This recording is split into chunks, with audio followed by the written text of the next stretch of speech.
Hi అండి, అందరూ ఎలా ఉన్నారండి? బాగున్నారా? నేనైతే చాలా బాగున్నానండి. ఈరోజు నేను కొబ్బరి ఉల్లిపాయ కారం దోశ అయితే చేయబోతున్నానండి. వీడియోలోకి వెళ్ళే ముందు అయితే నా ఛానల్ ఎవరైనా కొత్తగా చూసిన వాళ్ళైతే ప్లీజ్ అండి సబ్స్క్రైబ్ చేసుకోండి. సబ్స్క్రైబ్ చేసిన వాళ్ళు లైకులు చేయండి, షేర్ చేయండి, కామెంట్స్ పెట్టండి. సబ్స్క్రైబ్ చేసిన వాళ్ళైనా కనీసం మాకు సపోర్ట్ ఇవ్వండి అమ్మా. మీరు సపోర్ట్ ఇస్తేనే మా ఛానల్ ముందుకు వెళ్తుంది. మీరు లైకులు చేస్తేనే మా ఛానల్కి ఇంప్రూవ్ ఉంటుందండి. ప్లీజ్ సపోర్ట్ మీ. కావలసిన ఐటమ్స్ ఎండుమిర్చి కొన్ని తీసుకోవాలండి. మీ కారాన్ని బట్టి మీరు తీసుకోండి. ముందుగా నానబెట్టుకోవాలి 1 అవర్ అలాగా. ఉల్లిపాయలు 1 కప్పు తీసుకోవాలి. పచ్చి కొబ్బరి 1 కప్పు తీసుకోవాలి. చిలి వేసుకుందామండి. ఫస్ట్ ఉల్లిపాయలు వేసుకోవాలి, పచ్చి కొబ్బరి వేసుకోవాలి, నానబెట్టుకున్న ఎండుమిర్చిని వేసుకుందాము.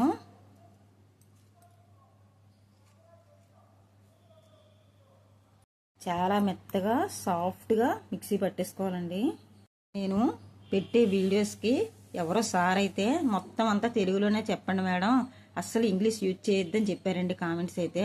నేను చాలా చాలా హ్యాపీగా ఫీల్ అయ్యాను. ఎందుకంటే నా ఛానల్కి కనీసం కామెంట్స్ రావట్లేదు, లైకులు కూడా ఎవరు చేయట్లేదని డిసప్పాయింట్ అవుతున్న సమయంలో ఆయన అయితే కామెంట్ చేశారు. Thank you so much sir.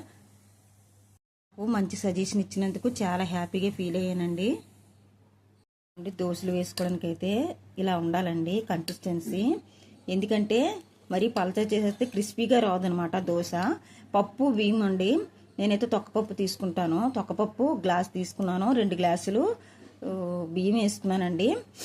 బియ్యం వేసుకొని కొంచెం అటుకులు వేసుకున్నమాట. ఇలా ప్రిపేర్ చేసుకోవాలి. 3 ఐటమ్స్ని మెత్తగా పేస్ట్లో చేసుకున్నానండి. కొద్దిగా సాల్ట్ వేసుకొని మళ్ళీ కూడా ఒకసారి మిక్సీ పట్టేసుకోండి. పొయ్యి మీద పెనం పెట్టుకున్నానండి, హీట్ ఎక్కుతుంది. ఒకసారి వాటర్ వేసుకున్నాము.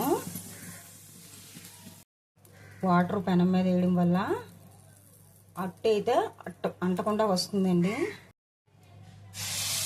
దోశ వేసుకున్నాము.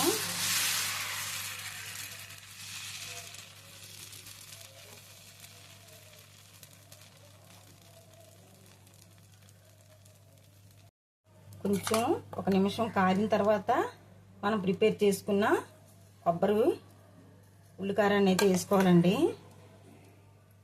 మొత్తం అట్టంతా స్ప్రెడ్ చేసుకోవాలి.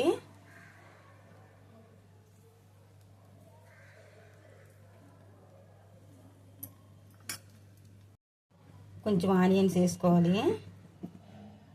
సన్నగా కట్ చేసుకోవాలండి ఆనియన్స్ని. కొంచెం జీరా వేసుకోవాలి.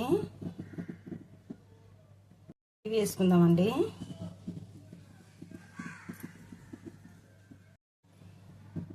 ఇలా ఉంచినంపట మొత్తం గీ వేసుకోండి. మీ ఆప్షనల్ అండి, గీ మీకు నచ్చితే వేసుకోండి, లేదంటే ఆయిల్తోనైనా కాల్చుకోవచ్చు, నో ప్రాబ్లం.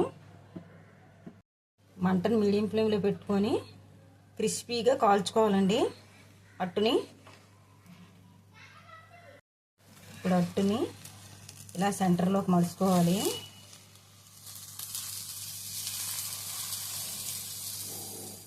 ఒకవైపు కాలితే సరిపోతుందండి, తిరగేసుకోక్కర్లేదు. బాగా క్రిస్పీగా కాల్చుకోండి. మంటను మీడియం ఫ్లేమ్లో పెట్టుకోవాలి. ఇలా తిరగవేసుకోండి. మొత్తం అట్లన్నీ ఇదే స్టైల్లో చేసుకోవాలండి. ఎంతో టేస్టీగా ఉండే కొబ్బరి ఉల్లిపాయ కారం దోశ అయితే రెడీ అయిపోయిందండి. చాలా టేస్టీగా, చాలా కమ్మగా ఉంటుంది. గీతో కాల్చుకుంటే టేస్ట్ అదిరిపోద్దండి. నేను ఎలా చేసాను అలా చేయండి, చాలా బాగుంటుంది అన్నమాట. నేనైతే ఈ దోశలకి కొబ్బరి చట్నీ ప్రిపేర్ చేశానండి. ఉదయాన్నే సాంబార్ కూడా చేశాను. 2 కాంబినేషన్స్తో అయితే దోశ అయితే అదిరిపోద్దండి తింటుంటే. కొబ్బరి చట్నీతో చాలా టేస్టీగా ఉంటుందండి. కొబ్బరి చట్నీ వీలైనంత వరకు కొబ్బరి పల్లి ఎక్సలెంట్ అండి. చట్నీ చాలా బాగుంటుంది.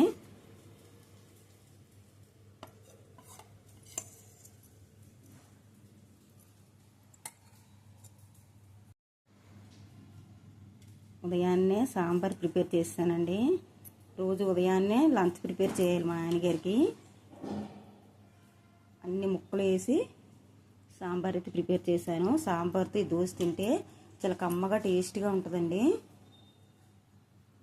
ఇలా మీరు ట్రై చేయండి. నా ఛానల్ అయితే కొత్త ఛానల్ అండి. ప్లీజ్ అండి, కనీసం నాకు సబ్స్క్రైబ్ చేసిన వాళ్ళైనా లైకులు చేసి కామెంట్స్ పెడతా ఉంటే నా ఛానల్ అయితే ముందుకెళ్తుందండి. నా కొత్త ఛానల్ను లైక్ చేయండి, షేర్ చేయండి, కామెంట్స్ పెట్టండి, సబ్స్క్రైబ్ చేయండి. Thank you for watching.